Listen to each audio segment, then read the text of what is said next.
Hi. Ecclesiastes, the book of wisdom. The richest and the smartest man in the world had questions, and they aren't a lot different than the questions that we have. We just want to know, and we want to know how and what and where and why, and then how it affects us. And when we don't know the answers, we get a bit miffed. So this book begins with the vanity of vanities, and I have a vanity in my room here, right across the hall. It's actually Aunt Shirley's, well, maybe Grandpa Harry's, but that's not the vanity that Solomon was referring to. See, according to the dictionary, vanity is the quality of being worthless or futile. And our human minds don't know what to do with things that aren't worth something. We don't want to waste our time, we don't want to waste our money, and we don't want to waste a very precious resource, which is time. We protect that resource.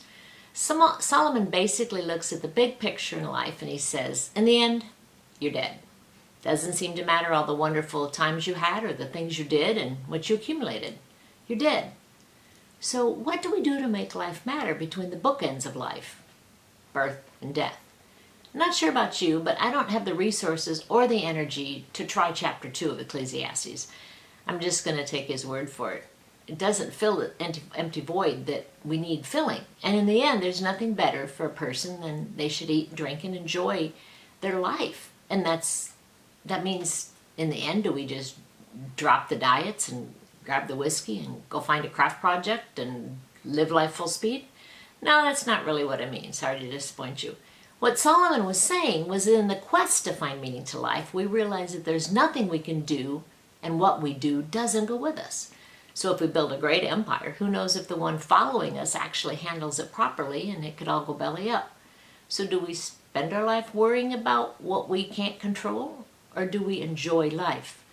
COVID and all, the focus should be on between the bookends and who's given us those things to enjoy.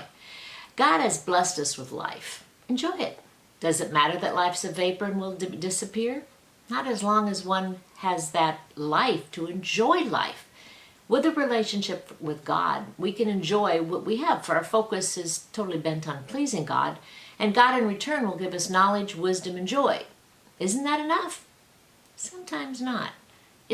We have to refocus direct our focuses on the vanities of life or the things that seem to be meaningless, and instead we focus on those things, and we need to focus on the one who gives us the blessings. Even in the days of COVID and broken legs and cancer and unemployment and depression and disappointment. Well, that's kind of the end of chapter 2. And now we pick up where our Bible study is going to focus on, and that's Ecclesiastes 3. So if you looked in my cupboard down in my kitchen, you'd find seasonings. Right now there's bottles of dried herbs, and there's some garlic salt and some onion seasoning and other things that really don't know what they are. But I know that they enhance the food, or so they tell me that. That's just one type of season. I know that just as seasonings enhance the taste, so does the change of seasons in life, such as the 4 seasons we know. When we go from one season to another, often it enhances our lives. Spiritually, it's the same. I've never lived in a place where the seasons are all the same, but for those who do, the only fault they find with the 80-degree weather nonstop is they do miss the changing of the seasons. Even when my folks lived in Ocala, Florida, the seasons changed slightly in the wintertime, and Mother said that was kind of nice to have that change. It was just something different. Well, for us living in Minnesota, we have seasons. There's something awesome about each one of the seasons. So winter, where we're at right now, for us farmers, it's a time to chill, time to fix things, time to get things done, get a normal night's sleep, let the land rest, let the cold air freeze the bugs. And it's also a time to sit and plan for spring. Spring comes and all hands on deck, getting the ground ready to plant. The ground is changing, and so we have a 5th season in Minnesota called mud.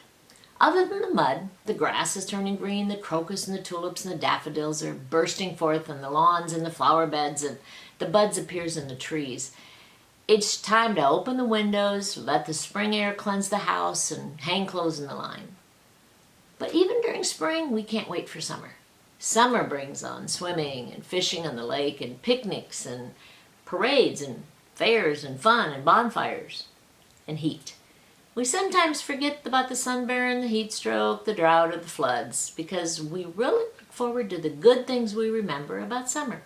Then, just about the time the August heat is unbearable, we think about fall. Oh, fall, the crisp night air, the leaves turning color, the leaves crunching under our feet, sky at night, the stars are so beautiful it seems like you could almost touch them.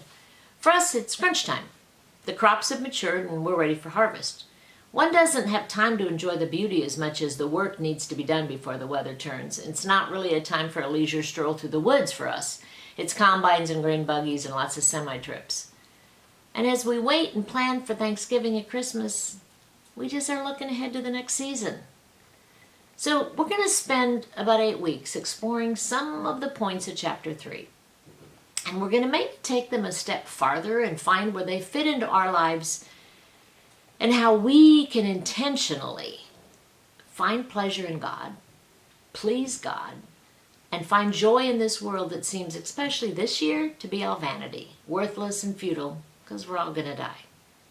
Birth and death, the bookends of life. So how do we live and when we know we're dying? What makes a difference in the way we live when being alive is different than just not being dead?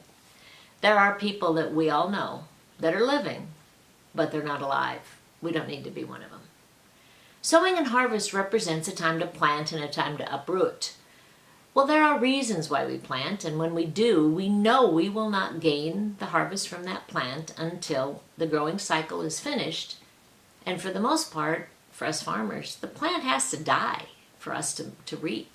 We die to ourselves. We die to getting our own way. We die to being the God in our life, so we can reflect the God who is life.